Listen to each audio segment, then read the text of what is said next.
Well, today I have my hot chocolate here and thought I'd talk to you about another subject and hope I can help at least one person, and I feel like I've accomplished something.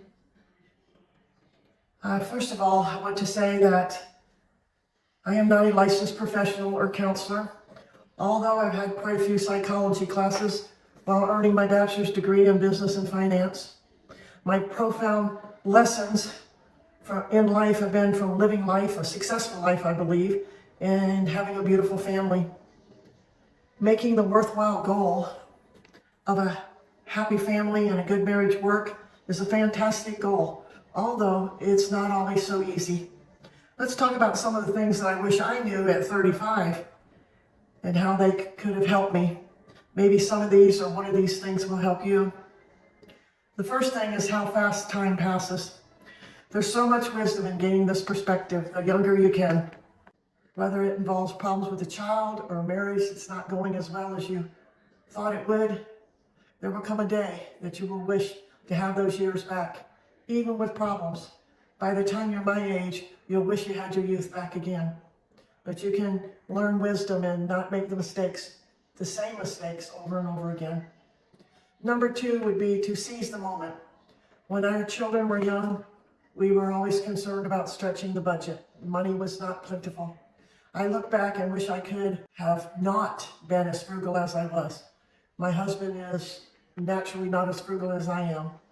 For instance, we were near Branson, Missouri for business for my husband back in the day when Andy Williams and a lot of other talented people I liked were presenting their shows there. I now look back and wish I would have gifted ourselves that little pleasure of going to seeing his show. Just one example. I think if I would have been a little less frugal with our money, we would have enjoyed a few more blessings. We had too many spats before I discerned and memories. Number three is that I've learned is to pick your battles. Wow, this is one I really had to learn with my children later on. For example, living in Florida, the children usually wore shorts to school a lot of the days because the weather's so warm. When the infrequent cold fronts would come along, they didn't want to wear a coat. After a few of our children got to middle school, I learned they would go without a jacket one day, and they figured it out that they didn't want to be cold the next day, so they chose to wear a jacket.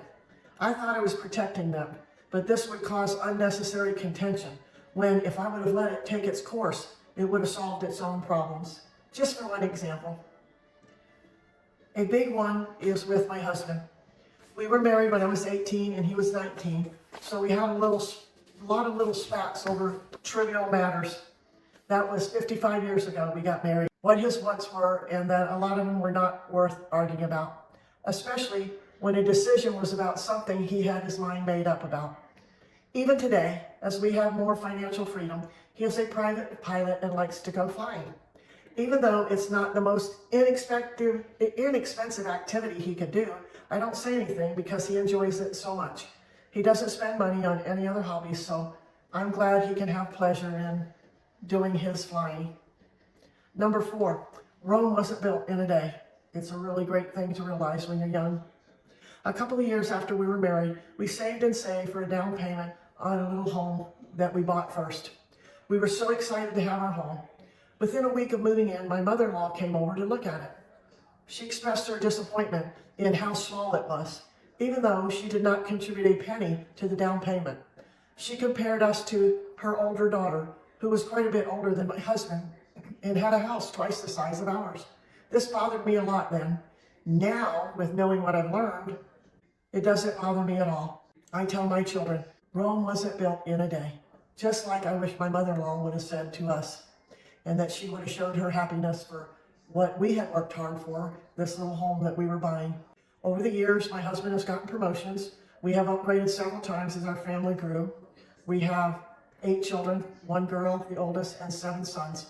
So we had a comfortable home by the time they all got here.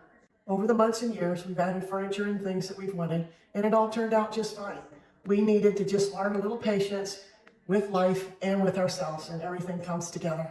Number 5, we don't need all the doodads we think we need.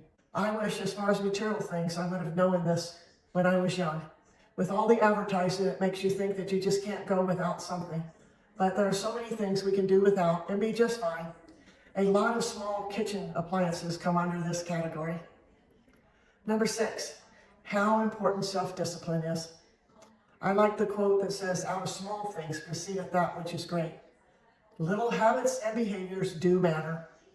I thought this was important before I was 35, but never realized how much it was important as my children grew up and became very productive citizens of society with good educations. This is a huge concept that really pays off. So I hope that you will know that the little things do count and that you will tend to the little things when a lot of times it's harder to do the little things than it is to forget them and say it'll all take care of itself. But I look back now and I was into, as a mother, to crossing a lot of the T's and dotting a lot of the I's, and it really paid off when my children had to make decisions about adulthood. Number 7, I would learn to be easier on myself. I put so much pressure on myself to get my figure back after having a baby and losing weight. I nursed all my babies, which helped me lose weight in inches quickly. I was doing just fine, but I really didn't give myself a break. I wish I would have given myself more slack, and I would have been a lot happier, and everything turned out just fine, and I could get back in the clothes that I wore before I had the baby, even up to the 8th baby, and things were fine, and I wish I could be that skinny now. Number 8, forgive and forgive. Life is too short to carry hate or revenge for someone else for what they've done to you or your children. If I hadn't forgiven people for all the things they've done to me over these many years, I would be trodden down and miserable. But I resolved that I wasn't going to let that happen. Basically, life is an interesting journey that we can learn a lot from. Notice I said can. The important part is to realize that we have control over that, and we can have control over our attitudes. Life can be beautiful if we concentrate on learning from our mistakes and move forward. Remember, we can only do what we can only do. The most important part is to go forth with purpose, and we will be happy with our accomplishments. Until next time, thank you for listening, and I'll see you soon.